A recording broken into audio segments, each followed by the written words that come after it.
Today, I will be discussing the topic issue of shares of corporate accounting.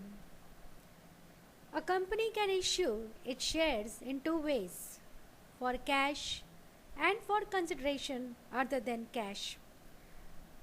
Consideration other than cash means shares can be issued to vendors and promoters. Suppose company has purchased any machinery, so instead of paying cash, company can issue its share capital. These shares may be issued at par or at premium or at discount. At par means suppose the face value of share capital is rupees 10. Then if the shares are issued at rupees 10, suppose 1000 shares are issued at rupees 10 means 10,000 rupees, then they are issued at par.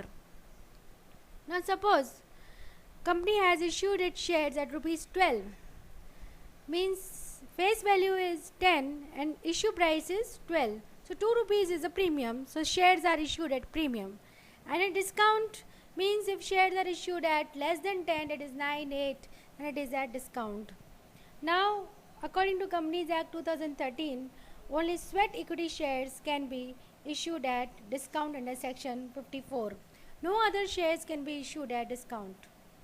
Issue price may be payable either in lump sum along with application or in installments at different stages. It means partly on application, partly on allotment and the balance on call or calls.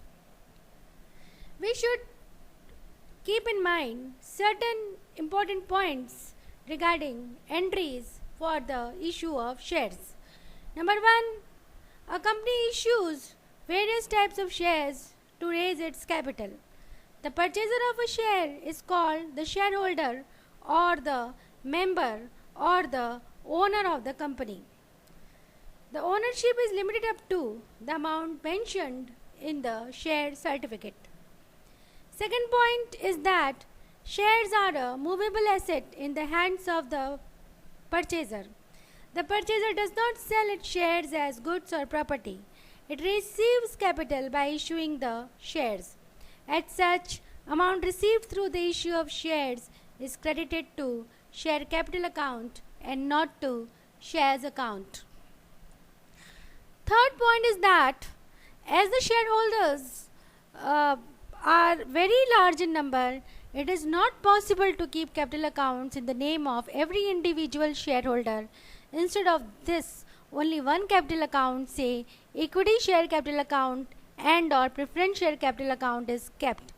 The details for such shareholders is recorded separately against individual names in the members register. Now, what are the accounting entries for issue of shares?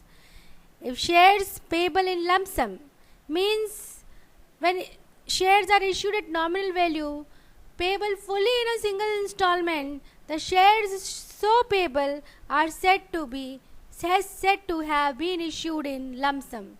I can explain you by an example. Suppose the authorized capital of rupees 20 lakh of Raman Limited is divided into 2 lakh equity shares of rupees 10 each. Out of these, 80,000 equity shares were issued to the public. The full nominal value is payable on application. All these shares were subscribed by the public and total amount was paid for. Now, what are the journal entries in the books of the company? The shares are issued at nominal value, which means these were issued at par, payable full on application. So, in the journal of Mr. Raman Limited, or we can say journal of Raman Limited, on the last date of receipt of application money, we will be passing entry as cash is received, bank account is credited.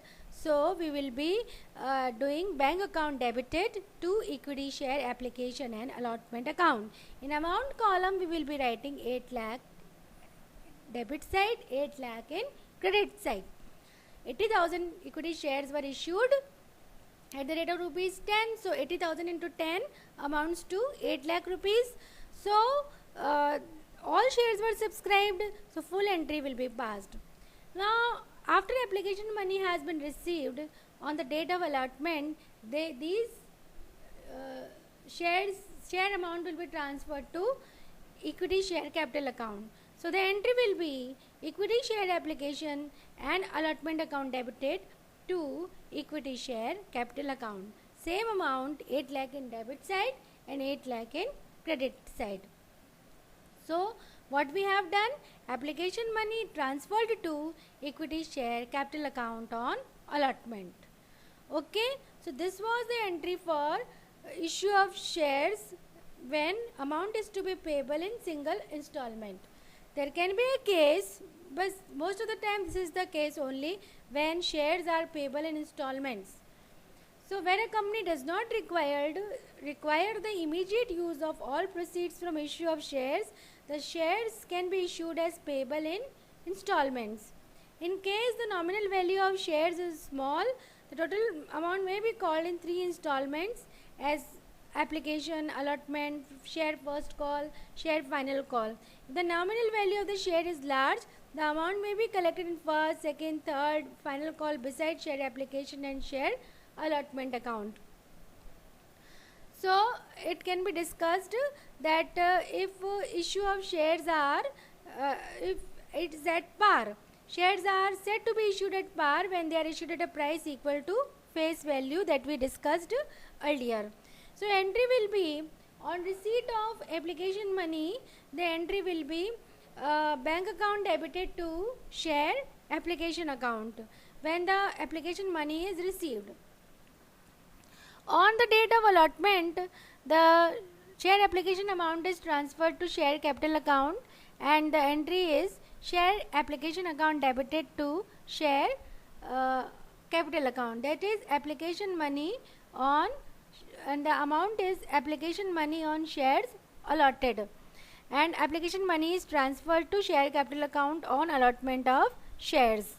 Okay, then after application, allotment is due, allotment money is due. Suppose the amount is of rupees 10 and 2 rupees is called at the time of application and 3 rupees is called at the time of allotment. So now 3 rupees entry will be done for allotment. First amount due on allotment entry will be like this: share allotment account debited to share capital account, and on receipt of allotment money we make the entry bank account debited to share allotment account. Actual amount received on shares allotted. Then for rest of the money we can make first call, second call, final call. So entry for first call is share first call account debited to share capital account. Okay, rupees 10 ka shares is of rupees 10, 5 rupees has already been called. So on first call, if rupees 3 is called, then that amount is debited and credited. On now final 2 rupees is left. So for when final call is due, we will be making entry of share final call account debited to share capital account when amount is due. And when the amount is received, we make entry bank account debited to share final call account. Similar entries will be made if there are second or third calls through share second call account, third call account respectively. The word final call is added to the last call account. If cash book entries are required, all cash and bank transactions will be entered in cash book and other transactions will be recorded in the journal proper. In different types of shares are issued, the word equity or preference are prefixed with the word share. For example, preference share application account, equity share application account, preference share capital account, equity share capital account. Sometimes combined share application and allotment account is maintained by a company also. This is also right. In such a case, entries relating to application and allotment are passed through the combined account, share application and allotment account.